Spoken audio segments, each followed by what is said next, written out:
dans 10 secondes.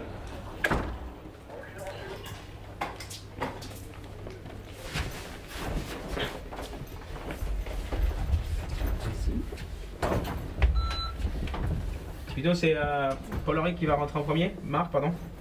Oui, tout à fait. Merci.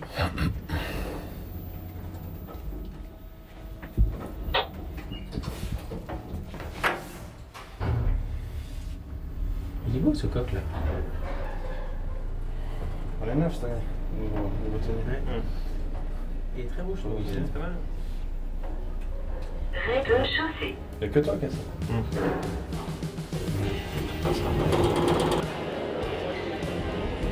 Alors, qui va rentrer, c'est Bruce, Mal, Elsa.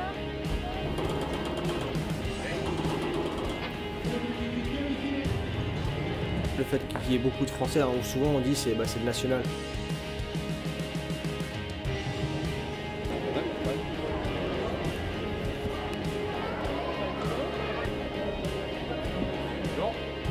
C'est un sport de fou, c'est tellement beau. Tu les regardes jouer là, c'est extraordinaire.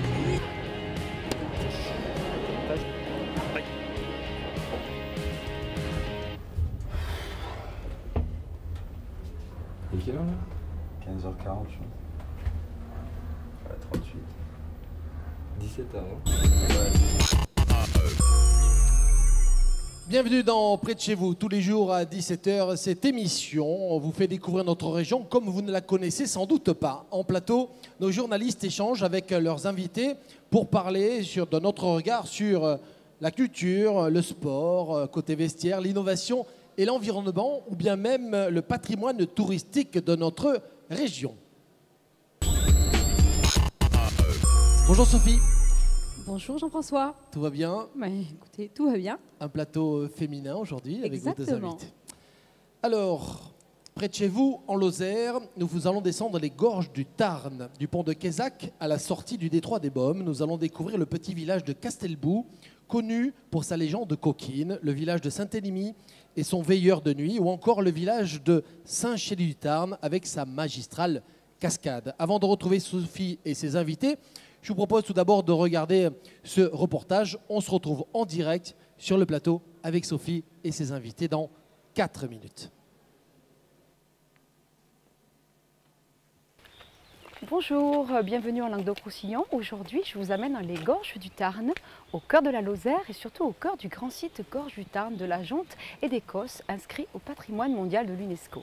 Bien sûr, nous avons un guide pour cette petite journée. C'est Jean-Michel Haas, il nous attend sur le pont de Quézac. Je l'aperçois, allons-y.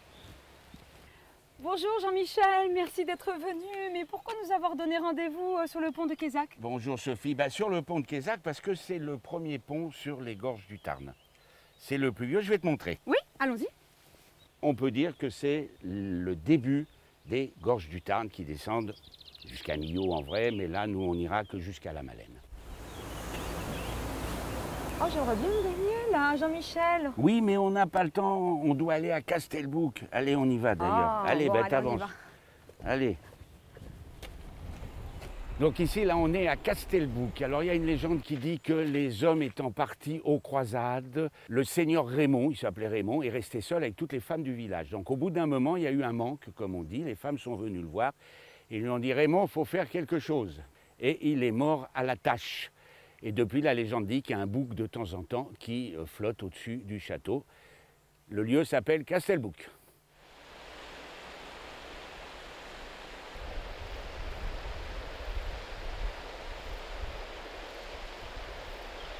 Bonjour André Roch, Jean-Michel a tenu à ce qu'on se rencontre. Vous êtes veilleur de nuit à Saint-Élimie et je vois que vous avez un costume, alors dites-moi.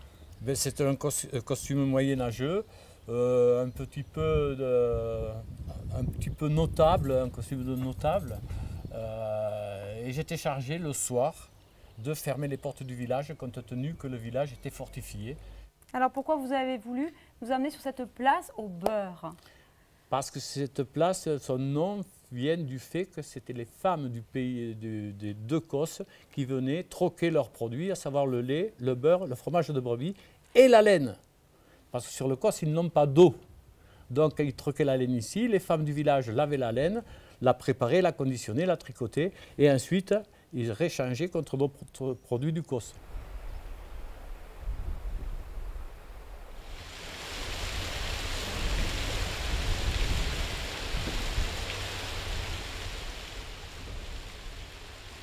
Jean-Michel, on est à Saint-Chély-du-Tarn ici, mais il y Ouais. a un petit quelque chose qui me tracasse quand même. J'ai compris tout à l'heure que pour faire du canoë, il fallait savoir nager, mais alors quoi? Si on n'a pas envie de faire canoë et qu'on ne sait pas nager, on ne peut pas descendre les gorges du Tarn?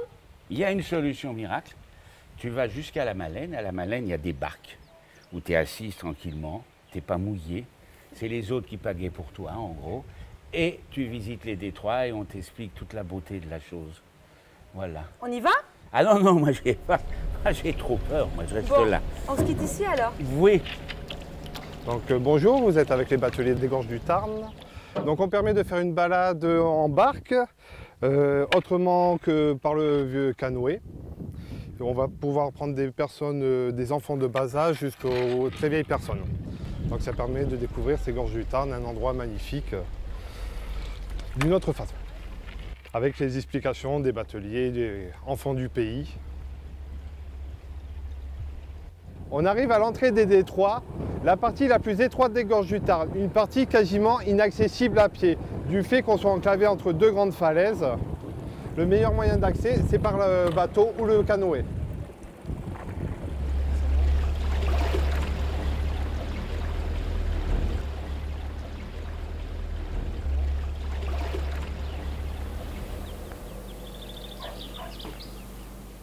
Et voilà, notre périple le long des gorges du Tarn s'achève ici, au point sublime. Je vous dis à bientôt sur les routes du Languedoc-Roussillon. Et bonjour à tous, comme vous avez pu le voir sur ce petit film tourné fin juin, aujourd'hui je vous amène en balade en Lozère découvrir les gorges du Tarn. Et pour en parler, j'ai invité ce vendredi deux personnes qui les connaissent très bien. Agnès Badarou, bonjour. Bonjour. Et Marie-Amélie Péan. Bonjour Sophie. Bonjour à Marie-Amélie. Alors bonjour à vous et surtout merci d'avoir bien voulu vous déplacer de Lozère pour parler de ce qui vous tient à cœur, les gorges du Tarn. Alors d'abord vous, Agnès Badarou, vous êtes venue sur ce plateau car je sais que vous êtes une habitante du territoire, mais surtout une professionnelle du tourisme et enfin une élue et surtout principalement vice-présidente du syndicat mixte qui gère ces fameuses gorges du Tarn.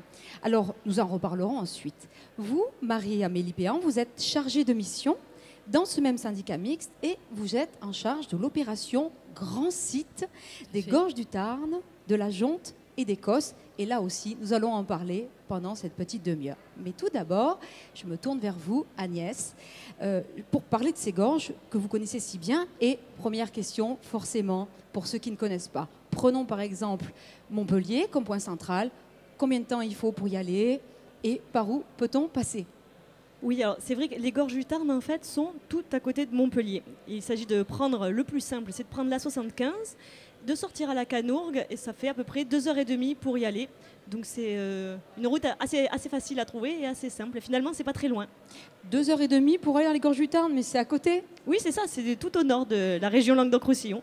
Et sortie combien, vous nous avez dit? Il me semble bien que c'est la sortie 40. Il faut suivre le village de la Canourgue, qui est un village étape, donc qui est aussi facile à trouver. Alors, et puis les gorges du Tarn. Et ça, c'est un premier itinéraire, mais il y en a un autre. C'est ça, c'est vrai que c'est un bel itinéraire parce qu'on passe par le viaduc de Millau. Donc c'est vrai que c'est aussi un endroit incontournable. Après, si on a un peu plus de temps, qu'on veut venir sur plusieurs jours, c'est assez facile de passer aussi par Alès. Et là, c'est une autre partie puisqu'on découvre les Cévennes. On traverse les Cévennes.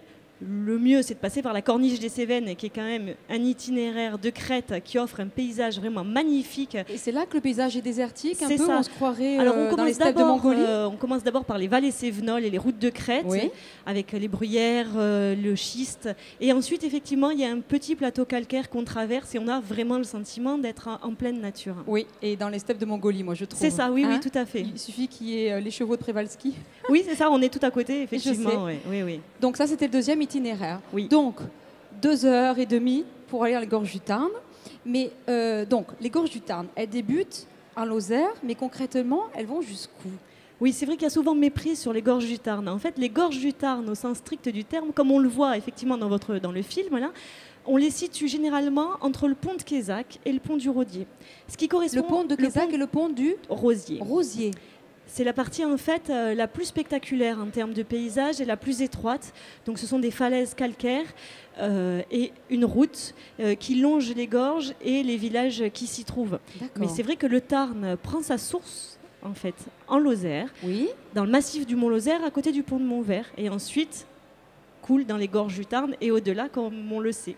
Mais alors, beaucoup pensent que les gorges du Tarn sont dans le Tarn. Complètement faux. C'est vrai, c'est une erreur qui est assez fréquemment faite. Et effectivement, le Tarn coule dans le Tarn, coule à Albi. À ce moment-là, il ressemble plus à un fleuve chez nous. Il prend sa source et c'est une rivière de montagne, un peu sauvage, même complètement sauvage. En tout cas, ce qu'on a vu sur le film, c'est bien en Lozère et complètement. en Languedoc-Roussillon. Je vous le confirme. Alors souvent, quand on va dans les gorges du Tarn, les touristes ont parfois tendance, quand on en parle, à se diriger plutôt vers les gorges de l'Ardèche. Alors, quels sont les atouts des gorges du Tarn ou les avantages du gorge du Tarn par rapport aux gorges de l'Ardèche? En clair, il vaut mieux aller dans les gorges du Tarn. C'est ce que vous allez me dire. C'est vrai que les gorges de l'Ardèche et les gorges du Tarn ont une similitude en matière de falaises, de paysages. C'est assez similaire en termes de géologie. Après, d'un point de vue touristique, c'est un petit peu différent. C'est vrai que dans les gorges du Tarn, il y a une grande spécificité, c'est que c'est habité et peuplé. Il y a donc à peu près 50 km de gorges qui sont peuplés de petits villages, comme on le voit dans le film. Castelbouc, Saint-Énimie, Saint-Chili-du-Tarn, la Malène, les Vignes, le Rosier. Et c'est vrai que ça permet de découvrir les gorges du Tarn en toute saison, ce qui est important, puisque on peut se promener dans les villages, faire des étapes, visiter... admirer ce bâti qui est à la fois très bien préservé, comme va nous l'expliquer Marie-Amélie, et qui est vraiment caractéristique des gorges du Tarn et du sud de la Lozère.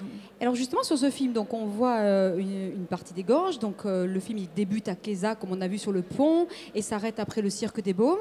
Mais donc tout le long de ce circuit, on a vu qu'on pouvait faire du canoë, mais forcément, vous allez me dire qu'il y a plein d'autres activités à faire dans ces gorges.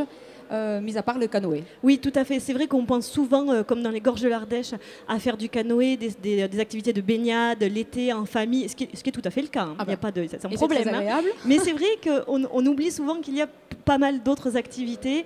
La randonnée, bien sûr, où là, il y a de nombreux sentiers qui permettent de faire des boucles, des itinéraires. Autour des gorges ? Autour des gorges, dans les gorges, entre les gorges et les causses. Et ça va de la petite balade de 2 heures à la randonnée sur plusieurs jours avec un bivouac. Donc voilà. Et puis aussi, il y a toutes les activités qu'on peut pratiquer en pleine nature. L'escalade, les via ferrata et la spéléo aussi. Et on y pense moins et pourtant on peut les pratiquer là aussi toute saison. Spéléo, apparemment, il y a un plateau qui est un vrai gruyère, vous m'avez dit. Alors, effectivement, le principe d'un causse, c'est d'être une passoire, finalement. C'est ce qui fait aussi qu'il y a de nombreuses sources comme celles que l'on voit à Saint-Chili-du-Tarn, et des sources qui se jettent dans le Tarn et des cascades. Et c'est vrai qu'il y a un grand nombre de cavités et qui, du fait de leur nombre, s'offrent aussi à tous les publics. On peut faire de la spéléo en famille avec des enfants de 5-6 ans sans souci, ou alors pour les plus confirmés, c'est aussi un bon endroit. Alors vous avez parlé de rando, de balade qu'on peut faire en 2 heures, et moi j'ai appris en réalisant ce film, par Jean-Michel, notre guide du jour, que l'on pouvait suivre ces gorges à pied en suivant la berge gauche. Donc à partir de quand débute ce sentier? Jusqu'où va-t-il? Combien de kilomètres fait-il? Enfin voilà. Oui, alors c'est vrai que ce sentier est très apprécié. C'est un sentier qui autrefois était une voie de communication jusqu'à ce que la route des gorges rive droite soit terminée, c'est-à-dire en 1905, ce qui est finalement assez récent. Et jusqu'à cette période-là, ce chemin des berges, rive gauche, permettait de relier les villages entre eux. Et c'est vrai que de nos jours, c'est un sentier idéal pour la balade, pour se promener et pour effectivement, comme je vous le disais, le fait qu'il y ait de nombreux villages permet de faire des haltes, de visiter, d'aller au restaurant, chambre d'hôte, enfin voilà. Et on peut s'arrêter, je crois, dans un village où le seul moyen de communication, c'est un treuil. Oui, c'est ça. Donc d'ailleurs, ce village n'a pas de pont. Comment il s'appelle ce village? Haute-Rive, qui se situe effectivement rive gauche, et on ne peut y accéder qu'en barque, mais là, il faut que quelqu'un vous traverse. Ou par le sentier dont on parlait tout à l'heure. Voilà, ou en canoë si on descend, ou effectivement par ce sentier, donc par Saint-Chili-du-Tarn ou par la Malène. Et donc la spécificité de ce village d'Haute-Rive, c'est que c'est quoi? C'est un treuil qui est entre une benne, oui, un câble avec une benne. Et les habitants Donc, comment ça se passe? Il y a le facteur qui met le courrier. C'est ça. En fait, donc la benne ne sert qu'à transporter les marchandises, les courses, les matériaux pour les travaux, etc. Donc, il passe comme ça au-dessus du Tarn. Et c'est vrai que le facteur, effectivement, met le courrier dans la benne. Mais et les habitants et les visiteurs traversent en barque. Voilà. Et ils y vivent à l'année comme ça, ou c'est plutôt un village de vacances? Voilà, c'est vrai qu'il y a beaucoup de résidences secondaires, mais il y a eu des gens encore récemment qui y habitaient à l'année, donc c'est faisable. Alors ce sentier, juste pour finir, vous nous avez dit qu'on pouvait le faire à pied, qu'on pouvait le faire en plusieurs morceaux, etc. On peut le faire à VTT aussi? Oui, c'est possible aussi de le faire à VTT, et notamment d'ailleurs dans les activités de pleine nature, il y a la possibilité ou de venir avec son propre VTT ou de le louer sur place. C'est vrai qu'on peut pratiquer, voilà, on peut pratiquer tout un tas d'activités de pleine nature avec toutes les infrastructures sur place. D'accord. Et à cheval aussi, peut-être? Oui, aussi, c'est possible. Nous avons des. Non, mais le petit chemin, on peut le faire à cheval? Alors, le petit chemin, oui, après, il faut s'adresser plus spécifiquement au centre équestre, mais c'est possible aussi, oui. En tout cas, merci. Mais je vous en prie. Agnès, pour tous ces éclairages. Je reviendrai un petit peu avec vous à la fin. Et je me tourne vers vous, Marie-Amélie Péan. Oui. Vous, en quelque sorte, vous êtes là pour les valoriser, ces gorges, et les protéger. Je sais que dans le cadre de votre mission, vous faites en sorte que les gorges du Tarn deviennent un grand site. Marie-Amélie, c'est quoi un grand site? Dites-nous tout. Donc, un grand site, c'est d'abord un grand paysage. Donc un paysage parmi les plus beaux, les plus emblématiques de France. Et c'est aussi un site qui est protégé pour son paysage, sa valeur paysagère et patrimoniale. D'accord, mais vous êtes un grand site, qu'est-ce que c'est un label? Un grand site, c'est aussi une démarche de projet en fait. C'est un outil de gestion d'un site que les collectivités locales peuvent mettre en place pour préserver les qualités du site et puis organiser les conditions d'accueil et de visite dans le site. Mais ce n'est pas un label de l'État? Si, bien sûr. Alors le label, il s'appelle le label Grand Site de France. Donc c'est un label qui est décerné par le ministère de l'écologie et qui reconnaît une gestion d'excellence et une démarche de développement durable sur ce site. Donc en fait, quand on obtient ce label, voilà, on devient un site d'excellence, une référence. Voilà. C'est une garantie. C'est une garantie pour les touristes et puis pour les professionnels touristes comme vous. Et donc, en Languedoc-Roussillon, il y en a d'autres, des grands sites comme ça? Alors, en Languedoc-Roussillon, il y a une dizaine de grands sites en démarche. Enfin, il y a 6 grands sites en démarche de projet Grand Site et 4 grands sites labellisés Grand Site de France. Lesquels? Donc le Pont du Gard, la Camargue gardoise, le massif du Canigou et Saint-Guilhem-le-Désert, vallée de l'Hérault. Avec le lac du... Ah non, le lac Salagou, c'est encore autre chose. Ce sont les grands sites qui ont le label. D'accord. Ensuite, les autres sites en démarche, on a le lac, voilà, comme nous, le lac du Salagou. Dans l'Hérault. Voilà, plus proche de nous, le cirque de Navacelle. D'accord. On a aussi la cité de Carcassonne ou les gorges du Gardon, par exemple. La cité de Carcassonne, qui est patrimoine mondial de l'UNESCO? Aussi, oui, tout à fait. Alors, l'un n'empêche pas l'autre. Ce sont 2 labels différents, mais qui reconnaissent vraiment un site d'exception. Donc nous aussi, dans les gorges du Tarn, on fait partie d'un site inscrit au patrimoine mondial de l'humanité. Donc ce sont les Caux-Cévennes.